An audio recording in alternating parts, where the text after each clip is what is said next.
વિદ્યાર્થીઓ ફરીને કહું છું, તમારું બહુ લાંબુ જીવન જીવવાનું છે. ઠાકોરજી ખબર નહીં કોની કેટલી ઊંચાઈ સુધી લઈ જાય. આભને અંબાડે એટલી ઊંચાઈ આપે ને, તેમ છતાંય પણ જિંદગીમાં માનવતાને કોઈ દી છોડતા નહીં, માનવતાને કોઈ દી છોડતા નહીં. અને બોલતા નહીં, માનવ બનીને પછી ભક્ત બનશો તો ભક્ત પણ શોભશે, ભગવાનને તમે રાજી કરી શકશો. બાકી માનો કે કોઈક આવો બિચારો આવ્યો અભ્યાગત, અને તમે એને અપમાન કરીને કાઢી મૂક્યો, ભિખારા શું દોડ્યા, તારે હાટું નવરાશી, તારે હાટું કમાણા, રાત દિવસ તારા માટે મહેનત કરી, એમ કહીને કાઢી મૂક્યો, પછી મંદિરમાં જાય માળા ફેરવે તો ઠાકોરજી અત્યારે મોઢું મોરડેલી, તારી માળા મને ન ખપે, વેતો થા. માટે જો હું ભક્તની ખંડન નથી કરતો, ભક્તો ભક્તિનું ખંડન નથી કરતો, પણ ભક્તિ કરવા માટે માનવતાનો બેઝ તો જોશે, જોશે ને જોશે. આ વાતને ભગવાનના ભક્તો ભૂલતા નહીં. આવા ઠેરાવ કરવા, લગભગ તો અમે તો અમુક ઠેરાવ કરેલા છે, એટલે આ વિદ્યાર્થીને ભણાવીએ છીએ ને આપણે. નહીતર 1000 વિદ્યાર્થીઓનો ખર્ચો, આજ વ્યવસ્થિત પરિવાર હોય ને તો એકારે 2 છોકરા ભણાવવાનું તો એને કઠણ પડી જાય છે. 2 દીકરા દીકરી ભણતા હોય અને મહિને 25-30 હજાર રૂપિયા કમાતો હોય તોય પણ એને કઠણ પડી જાય છે. તો 1000 છોકરાને ભણાવી તમને કઠણ નહીં પડતું હોય? એમ તે માનો નહીં પડતું હોય? અમને કઠણ પડી જાય છે, બહુ કઠણ પડે છે. કારણ કે હાંજ પડતા વાર ન લાગે, 1 લાખ રૂપિયાનું બિલ આવે અને 12 કલાકમાં તો દિવસ આથમી જ જાય છે, કઠણ પડે છે. પણ ભૂલતા નહીં, મને 2-4 જણાએ કીધું હતું પણ ખરું કે સ્વામી અત્યારે આપણી સંસ્થા પાસે એવી આર્થિક સદ્ધરતા નથી, તો આને શું કામ ભણાવો છો? અત્યારે વ્યાજ હોતે ને ભરવું પડે આપણે ભણાવવા માટે, તો હમણાં ન ભણાવો, જેથી આર્થિક સ્થિતિ સદ્ધર થાય ને તે દાડ ભણાવજો. એને મેં ઉત્તર આપ્યો તો તમને કહું, મેં તમારી વાત સાચી, તમારો વિચાર સારો, તમને અમારે પ્રત્યે લાગણી છે એ માથા સાટે છે, પણ હું તમને એમ કહું, 5 વર્ષ પછી સંસ્થા કદાચ સદ્ધર થશે, પણ આ વચ્ચેના 5 વર્ષના ગાળામાં જે વિદ્યાર્થીને ભણવું હતું, પોતે જાતે ભણી શકે પોઝિશન નહોતી, આર્થિક બેઝમાં પહોંચી શકે તેમ નહોતા, આપણે એને મદદ ન કરી અને બિચારા ભણી ન શક્યા, અને જેને કારણે એ ભણીને આગળ ન જઈ શક્યા, એનો ટાઈમ તો વયો ગયો. એને પછી મધ્યવર્ગ ન ભણે તેને મજૂર જ થવાનું છે. તો એવા 5 વર્ષની અંદર 5000, માનો આમાંથી 5-10% વિદ્યાર્થી એવા છે કે આપણે ન રાખીએ તેમ છતાંય એ હોસ્ટેલમાં મારીને ભણી શકે. બાકીના વિદ્યાર્થીઓ મોટા ભાગે એવા છે કે આપણે ન રાખ્યા અહીંયા તો હોસ્ટેલની ફી ભરી શકે એવી પોઝિશન નથી. જોકે વિદ્યાર્થીઓ વચ્ચે મારે ન કહેવાય તેમ છતાં કહું છું કે કેટી થોડા વિદ્યાર્થીઓ લાવ્યા તેને આપણે અહીંયાથી રજા આપી, એ હસ્તે મોઢે નથી આપી, યાદ રાખજો, હસ્તે મોઢે નથી આપી, એ દિલ રડતા રડતા રજા આપી છે. મેં દિલ રડતા રડતા રજા આપી છે, ભૂલશો નહીં. તમને સુખી કરવાના મને રાત દિવસના સંકલ્પો છે.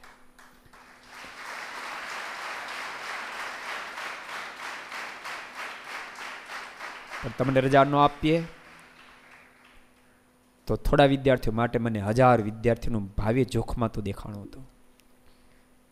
તમને કદાચ કોઈને સંકલ્પ થયો કે બાલ સ્વામી રજા આપી, આ ચોખવટ કરી દો, બાલ સ્વામી નથી આપી, એ સ્વયં મારું ડિસિઝન હતું. મને બાલ સ્વામી અમેરિકા ફોન કર્યો અને કે ગુરુ શું કરશું? આગલી ફેરી પણ થોડા વિદ્યાર્થીઓ કેટલી લાવ્યા હતા, આપણે એને કીધું, પણ ફરીવાર એમાં કોઈ સુધારો નથી થયો.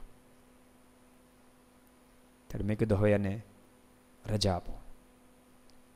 ત્યારે બાલ મૂકીને રડતા રડતા મને કીધું, મને કે ગુરુ રજા આપશું બિચારે ક્યાં ચાહે, કે એનું શું થાય? એમ મેં બાલ મૂકું, તારી વાત સાચી છે, પણ એની દયા ખાશું આપણે તો 1000 વિદ્યાર્થીનું શું થાય?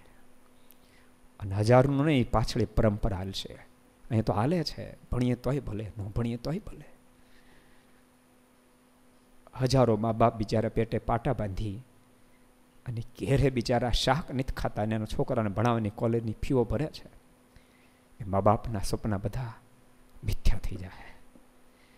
માટે કઠણ હૃદય કરીને તું રજા આપી દે ને.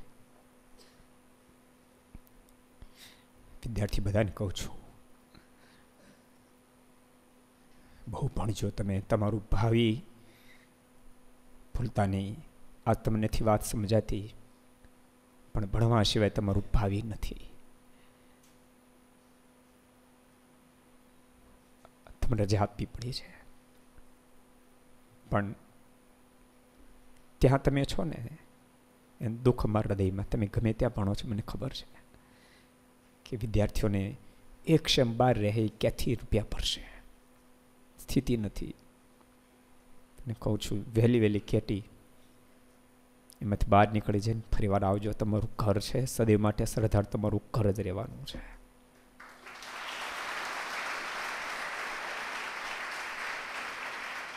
આશા રાખું છું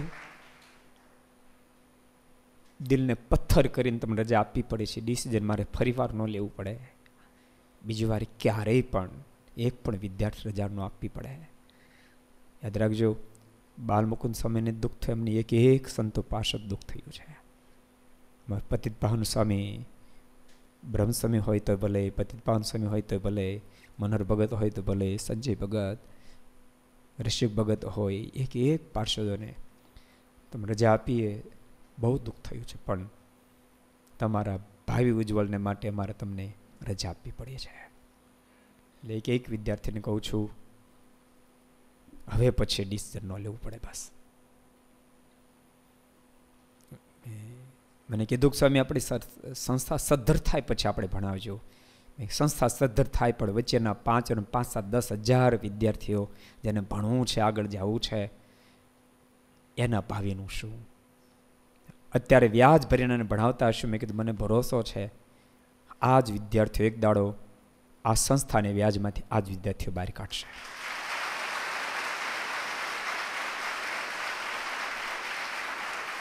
ભગવાનની સાક્ષી કહું છું, કાલે બ્રહ્મસ્વામી પણ મને આવીને કહેતા, મને કે સ્વામી આપણે આ પોઝિશનમાં આટલો બધો ખર્ચો. સ્વામી તમારી વાત સાચી છે, પણ ઠાકોરજી આપણી સાથે રહેશે. આપણે અનંતનું જ્યારે હિત ઈચ્છીએ છીએ, વિચારીએ છીએ, ત્યારે ઠાકોરજી આપણી લાજ ક્યારેય નહીં જવા દે. આપણી લાજ જરૂર રાખશે. કોઈમાં પ્રેરણા કરશે. હજારો હૃદયમાં ઠાકોરજી બેઠા છે, કોઈમાં પ્રેરણા કરશે.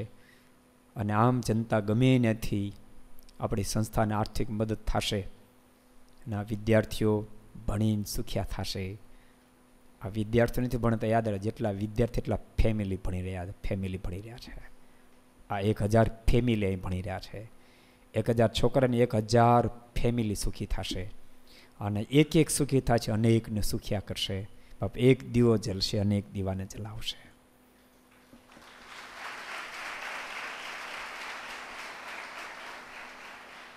પણ ભક્તો, સાચું કહું, સમાજે ભરોસો પણ બહુ માથે મૂક્યો. અમારા પર ભરોસો બહુ મૂક્યો છે.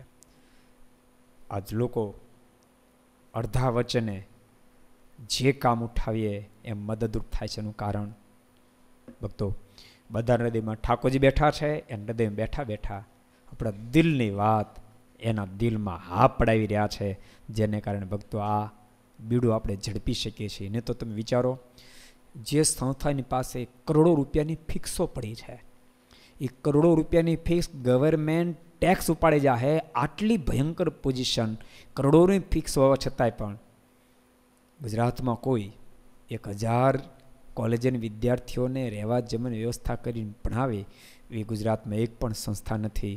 માત્ર ને માત્ર પરમ પૂજ્ય આચાર્ય લાલજી મહારાજની આજ્ઞાનુડ આશીર્વાદથી સરદાર સ્વામિનારાયણ મંદિર આ કાર્ય કરી રહ્યું છે.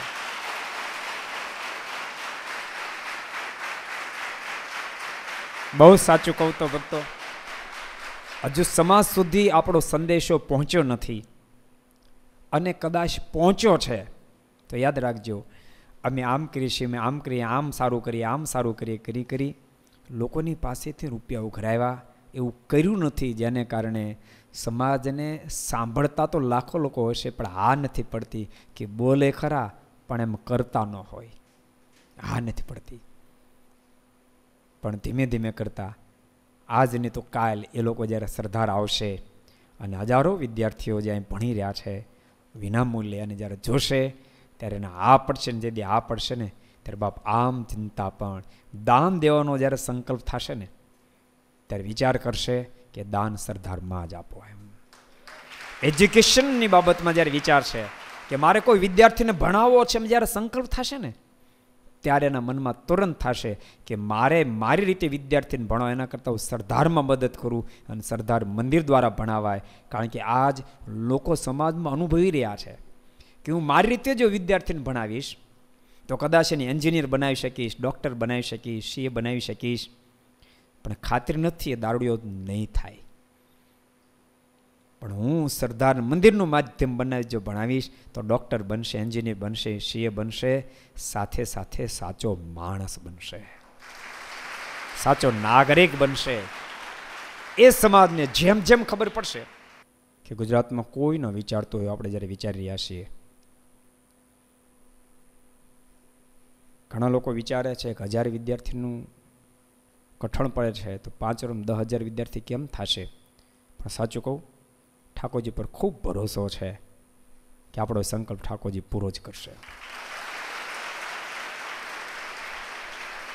અનેકના દિલમાં બેસીને ઠાકોરજી કાર્ય કરશે અને ભક્તો દિલમાં બેસીને ઠાકોરજી કાર્ય કરે છે. હજુ તો સમાજને ખબર નથી, જેમ જેમ ખબર પડશે તેમ તેમ લોકોથી મદદ આવશે. પણ ભક્તો આ પીઠ ઉપર બેસી વિશ્વાસથી કહું છું કે લોકો વિશ્વાસ તો મૂકશે, પણ મૂકેલો વિશ્વાસ, ભરોસો એ પૂર્ણપણે નિભાવવામાં આવશે.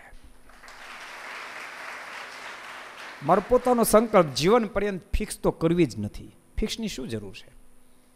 ગમે તેટલી ઇન્કમ હશે ભક્તો, એ સમાજના ભલાને માટે આપણે સદૈવ માટે વાપરતા રહેવું, સદૈવ માટે વાપરતા રહેવું છે. અને અહીંયા બેઠેલા વિદ્યાર્થીઓમાં એવું નથી કે બધા સ્વામિનારાયણ સંપ્રદાયના આશ્રિતો છે.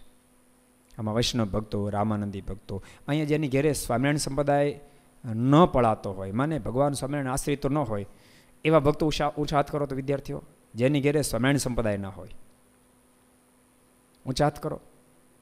જોઈ શકો તમે 50% ઉપરાંત વિદ્યાર્થીઓ સ્વામિનારાયણ સંપ્રદાય સિવાયના આશ્રિતો અહીંયા ભણવા માટે આવ્યા છે. એટલે અહીંયા તો બધાનું ઘર છે. સબસ્ક્રાઇબ કરો સરદાર કથા ચેનલને, પછી YouTube એપ પર બેલનું બટન દબાવો અને નવીનતમ વિડીયો સૌથી પહેલા મેળવો.